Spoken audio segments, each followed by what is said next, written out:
अगला प्रश्न हमारे सामने आ गया, बछिया या ओसर का गुणांकन पत्र। मैंने अभी बैल या सांड का बताया था। उसी प्रकार से यदि हम लोग किसी डेयरी के लिए पशु चुनने जा रहे हैं या हम डेयरी निकालना चाहते हैं और उसके लिए हम लोग क्या लाना चाहते हैं, गाय लेके आएंगे वहाँ से, हाट से या मेले से। तो मेले में हम गाय का चुनाव करेंगे तो क्या क्या सावधानी रखेंगे या उसकी बॉडी को कितने अंक दिए हैं उसके अनुसार हम ज़्यादा से ज़्यादा नंबर वाली गाय चाहिए, लगभग 90% नंबर आने चाहिए 100 में से। तो हम देखेंगे कि शरीर के ये 100 नंबर हैं, इनमें से हमें ज़्यादा से ज़्यादा नंबर वाला पशु चुन के डेयरी के लाना है। ज़्यादा नंबर वाला डेयरी का लेकर लाएंगे तो वह दूध उत्पादन अच्छा होगा। तो उसका हम सामान्य स्वरूप देखेंगे। तो सामान्य स्वरूप का क्या तात्पर्य बताया था मैंने, कि उसके कान, सींग या पूंछ टूटी हुई नहीं होना चाहिए, टेढ़ी मेढ़ी भी नहीं होनी चाहिए। सामान्य स्वरूप यदि उसका सुंदर है तो उसको कितना नंबर देंगे, 18 नंबर देंगे। सिर व गर्दन अच्छी हैं, सुंदर हैं, कोई भी किसी प्रकार की गठान नहीं है तो उसे 9 नंबर दिए जाएंगे। उसके बाद अगले पैर अच्छे हैं, उसके टेढ़े मेढ़े नहीं हैं तो उसे 7 नंबर दिए जाएंगे। उसके बाद पिछले पैर सही है तो उसे 12 नंबर दिए जाएंगे। उसके बाद शरीर उसका अच्छा है तो उसे 23 नंबर दिए जाएंगे। और उसके ऐन का बढ़ाव ऐसा होना चाहिए कि बड़ा हो तो ज़्यादा से ज़्यादा हमें दूध की प्राप्ति हो सके, तो 34 नंबर जो सर्वाधिक है ना। एक बार PAT में आ चुका है।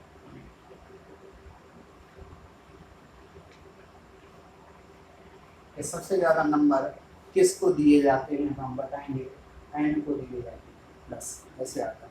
तो अब हमारे सामने कुल 100 नंबर हुए कि नहीं हुए, 100 नंबर हुए। और ये बछिया या फिर ओसर का गुणांकन पत्र है। तो हम सबसे पहले इसको ध्यान देंगे, उसका आयन बड़ा और विकसित होगा तो दूध अच्छा देगी, तो डेयरी पर क्या होगा, लाभ होगा। यदि हम लोग ऐसा कर लिए कि कोई सा पशु सुंदर देख लाए लेकिन वह दूध कम देती है, थन छोटे हैं तो वह कम दूध देगी लेकिन चारा ज़्यादा खाएगी, तो एवरेज खराब निकलेगा, अर्थात माइलेज खराब होने के नाते डेयरी सक्सेस नहीं हो पाएगी। इसलिए चारा कम से कम में ज़्यादा से ज़्यादा दूध बनाने वाली गाय चाहिए। अब हमारा अगला प्रश्न क्या है, गाय के मध्यकाल यानी हीट पीरियड से लिया सकता है प्रश्न, इसे इंग्लिश में हीट पीरियड कहेंगे। गाय के मध्यकाल या हीट पीरियड में आने के क्या लक्षण है। तो हीट पीरियड होता क्या है, जब गाय गर्मी में आती है तभी ही उसे नर क्या करता है, प्रजनन के लिए तैयार करती है। ये कह सकते हैं हम लोग कि गाय गर्मी में आकर के, अर्थात गाय की टॉयलेट में कुछ हार्मोन्स निकलने लगते हैं जिसकी वजह से उसका शरीर उत्तेजित होने लगता है और उस टॉयलेट को सूंघ करके नर के हार्मोन भी उत्तेजित होने लगते हैं, अर्थात नर प्रजनन के लिए तैयार हो जाता है। तो इसे गाय को गर्मी में आना या हीट पीरियड में आने के क्या क्या लक्षण है, हम कैसे पहचानें कि इसे नर से या सांड से गाय को मिलाना है। तो हम पहचानने के तरीके, गाय अपने आप ही लक्षण पैदा करने लगती है, तो वो देखेंगे क्या क्या लक्षण है।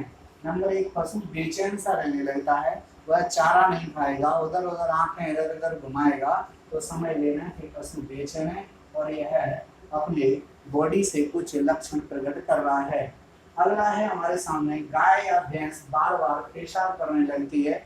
क्या करने लगती है, गाय या भैंस बार बार पेशाब करने लगती है तो समझ जाएं कि गाय गर्मी में आ रही है। खूंटी के चारों ओर चक्कर लगाने लगती है, जब वो बेचैन रहेगी तो वो चक्कर लगाने लगती है, इधर जाएगी उधर जाएगी और वह सांड की प्रतीक्षा करेगी, अर्थात वह रमाने लगेगी।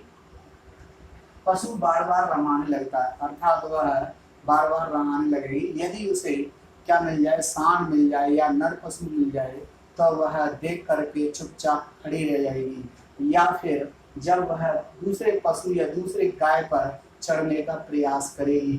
ये उसके लक्षण हैं। योनि से पीला पानी जैसा लसलसा पदार्थ निकलने लगे तो समझ जाए कि गाय गर्मी में आ गई है। गाय की पूंछ कड़ी और कैसी हो जाती है, लंबी और कड़ी टाइप की हो जाती है, अर्थात वह लूज नहीं होती, टाइट हो जाती है और वह पूंछ को बार बार हिलाती है, ये भी हम कह सकते हैं। इस प्रकार से गाय की योनि भी फूल जाती है और गाय की योनि पर लालपन दिखाई देने लगता है। इतने सारे लक्षण मैंने आपको बता दिए हैं, इन लक्षणों को अच्छे से याद कर लेना। और आपको ये बहुत अच्छा प्रश्न है, कई बार प्रश्न पेपर में आया हुआ है। अब अगला प्रश्न हमारे सामने है, गर्भवती गाय या गर्भवती भैंस के लक्षण क्या होंगे। अभी हमने सांड से मिलाने वाली बात करी थी, सांड से मिलने के बाद क्या होगा, सांड से मिलने के कुछ दिन बाद वह हम देखेंगे गर्भवती हुई है या नहीं हुई है, इसका कैसे परीक्षण करें। तो गर्भवती होने के क्या क्या लक्षण हैं। सबसे पहले गर्भवती होने का पहला लक्षण यह आएगा कि गाय पुनः गर्मी में या पुनः मध्यकाल में नहीं आएगी। ठीक है। दूसरा पॉइंट होगा हमारे सारा, गर्भवती पशु का भार तथा पेट का आकार धीरे धीरे बढ़ने लगता है, तो हम समझ जाएंगे कि गाय के पेट में बच्चा आ गया है। ठीक है। दूसरा है, गर्भवती गाय शांति धारण कर लेती है, अर्थात जो पहले स्पीड से भागती दौड़ती थी वह अब धीरे धीरे चलने लगेगी, यानी आराम से चलेगी, भाग दौड़ बंद कर देगी, अर्थात शांति प्रिय उसका व्यवहार हो जाएगा। अब आता है, गाय एकांत पसंद करती है, अर्थात वह झुंड से अलग चलेगी और झुंड से उसका व्यवहार अलग हो जाएगा, अर्थात वो अपने बच्चे की देखरेख के लिए क्या करेगी, वो अलग रहेगी झुंड से कि पशु आपस में लड़ ना जाए, नहीं तो मेरे बच्चे को नुकसान हो जाएगा। ये पशु के शरीर में क्या आ जाता है, व्यवहार आ जाता है। अब आता है, 6 माह बाद बच्चा पेट में ही हिलने लगता है। 6 माह बाद बच्चे के लेफ्ट या राइट कोख में हम देखेंगे तो कभी कभी उसका सिर टकरा जाता है, तो हिलने डुलने की भी हलचल दिखने लगती है। आयन बढ़ने लगता है, क्या होता है, आयन यानी उसके आयन में क्या आने लगता है, दूध भरने लगता है, जिससे आयन और थन भरे नजर आने लगते हैं। उसके बाद हम देखते हैं अगला कि उसकी जो योनि है उसका आकार भी बढ़ जाता है। उस प्रकार से हम लोग इन सभी बातों को ध्यान में रख करके ये पता लगा सकते हैं कि गाय गर्भवती है ना। अब गर्भवती गाय की देखभाल और गाय ब्याने के बाद क्या क्या देखभाल करनी चाहिए और दूध निकालते समय या दुधारू गाय की देखभाल कैसे करेंगे, जी अगले प्रश्न में पढ़ेंगे। अब हमारा अगला प्रश्न आता है, गर्भवती गाय की देखभाल करते समय कौन कौन सी सावधानियां रखनी चाहिए। अभी अपने अगला उसमें क्लास में देखा था कि गाय गर्भवती हो गई है, पर उसके गर्भवती के लक्षण देख लिए हमने, तो गर्भवती के लक्षण हो गए, लेकिन गर्भवती की अवस्था में हम लोग उसकी देखरेख कैसे करेंगे ये बात जानना है। तो गर्भवती गाय की देखभाल करते हैं, गर्भवती गाय या भैंस भी आ सकती है ना, गर्भवती गाय या भैंस की देखभाल करते समय क्या क्या सावधानी करनी चाहिए। वैसे ये बातें तो हमारे दिमाग में अपने आप ही आती हैं कि गर्भवती गाय की देखभाल कैसे करना चाहिए। तो गर्भवती गाय की देखभाल के लिए मैं बोलता जा रहा हूँ, आप उसे ध्यान से सुने। मैं करीबन आपको 8 से 10 पॉइंट बोलूँगा, है ना, क्या बोलूँगा, 8 से 10 पॉइंट बोलूँगा, उन्हें आप गौर से सुनते रहें। नंबर एक हमारे सामने कि गर्भवती गाय को डंडा नहीं मारना चाहिए। जब बच्चा पेट में है और हम उसको डंडे से मारेंगे तो उसका बच्चा मर सकता है, तो गर्भवती गाय को कभी भी डंडा नहीं मारना चाहिए या हम उसके पेट में लाठी नहीं मारना चाहिए। हो गया। दूसरा पॉइंट मैं आपको बताता हूं कि गर्भवती गाय को फिसलने वाली जगह से नहीं गुजारना चाहिए। ये उसका एक तो वजन इस समय बढ़ रहा है और वजन बढ़ते समय यदि वो फिसल गई तो पैर टूट सकता है, तो उसका बच्चा भी मर सकता है, ऐसी घटनाएं हो सकती हैं। तो दूसरा पॉइंट क्या हो गया, उसे फिसलने वाली जगह से नहीं गुजारना चाहिए। तीसरा पॉइंट बताता हूं, जब गाय या भैंस गर्भवती हो तब उसे कुत्ता या बिल्ली से नहीं डराना चाहिए। कई बार क्या होता है, कुछ लोग कुत्ता छोड़ देते हैं, है ना, तो कुत्ता छोड़ने से वो क्या डर के भागेगी, वो भागेगी तो वो गिरेगी, तो ऐसी कंडीशन में उसके पीछे कुत्ता या बिल्ली नहीं दौड़ाना चाहिए। अब आता है हमारे पास दूसरा कि जब वो प्रेगनेंसी आ जाए या प्रेग्नेंट हो जाए तब उसमें टीका लगवा लेना चाहिए। क्या होना चाहिए, टीका लगवा लेना चाहिए। जब गर्भवती हो जाए तो उसको अलग से गर्भधारण का चारा या दाना अलग से देना चाहिए, जो जीवन निर्वाह के अतिरिक्त होता है। क्या होता है, जो जीवन निर्वाह के अतिरिक्त होता है। और क्या होता है इसके, उसके व्यवहार, मतलब गाय के साथ अच्छा व्यवहार करना चाहिए। क्या करना चाहिए?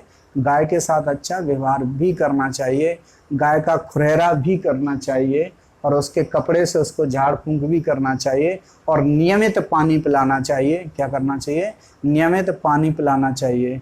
अगला हो सकता है कि हम लोग उसको समय समय पर डॉक्टर से जांच कराते रहना चाहिए। क्या कराना चाहिए? जांच कराते रहना चाहिए। और उसे एकदम चारा नहीं बदलना चाहिए, धीरे धीरे उसके चारे में परिवर्तन न लाएं, है ना। और उसके प्रति 100 केजी शरीर भार पर 8 से 10 ग्राम नमक भी दें। ठीक है। अगला प्रश्न आ गया अब हमारे सामने कि दुधारू गाय या उत्तम डेयरी गाय एक ही बात होती है, तो दूध देने वाली गाय अच्छी कौन सी मानी जाती है और उसमें क्या लक्षण होने चाहिए, ये हम जानना चाहेंगे। तो दुधारू गाय के लक्षण लिखो, ऐसा प्रश्न आएगा। या ऐसे भी आ सकता है कि उत्तम डेयरी गाय के लक्षण लिखो। क्या आ सकता है? उत्तम डेयरी गाय के लक्षण लिखो। तो अलग नहीं है, बात एक ही है। अब क्या क्या लक्षण हो सकते हैं वो हम देखेंगे। तो सबसे पहले हमारे पास जो बात है वो हम देखें कि जो गाय है और उसकी ये पूंछ वाला हिस्सा है, और मैं जो ऐन वाला एक हिस्सा आपको बता रहा हूँ, तो उसका जो ऐन होता है वह विकसित होना चाहिए। कुछ हिस्सा उसका पीछे से दिखना चाहिए ऐसे, है ना। कुछ हिस्सा उसका पीछे से दिखना चाहिए, और उसके थैन एक समान होने चाहिए। कैसे होने चाहिए? एक समान होने चाहिए, है ना। अर्थात उसका जो आयन है और उसके ऊपर टेढ़ी मेढ़ी नसें होनी चाहिए। क्या होना चाहिए? टेढ़ी मेढ़ी नसें होनी चाहिए। थन एक समान होना चाहिए। क्या होना चाहिए? थन यानी टीट एक समान होना चाहिए। और इसकी सिराएं उभरी होनी चाहिए। क्या होना चाहिए? सिराएं उभरी होना चाहिए। कैसी होना चाहिए? उभरी हुई होनी चाहिए। और उसका बढ़ाव, क्या? उसका बढ़ाव पीछे तक होना चाहिए। क्या होना चाहिए? पीछे तक होना चाहिए, है ना। और इसकी क्षमता अच्छी होना चाहिए। आयन की क्षमता क्या होना चाहिए? आयन की क्षमता अच्छी होना चाहिए, और उसमें फैलने और सिकुड़ने की क्षमता होनी चाहिए। ये डेयरी के सबसे ज़्यादा महत्वपूर्ण पार्ट्स है। तो इसलिए ये ध्यान देना है, ये गाय के थन एक समान होने चाहिए, उसके ऐन पर जो सिराएं होती हैं वो ज़्यादा से ज़्यादा उभरी और टेढ़ी होनी चाहिए। सिराएं हो गई उभरी हुई, उसका ऐन पीछे की टांगों तक कैसा विकसित और दिखाई देने वाला होना चाहिए। यहाँ पर दूध निकालने के बाद वह सिकुड़ जाए और दूध आने पर वह फैल जाए। ज़्यादा से ज़्यादा दूध धारण करने की क्षमता इसके अंदर होनी चाहिए।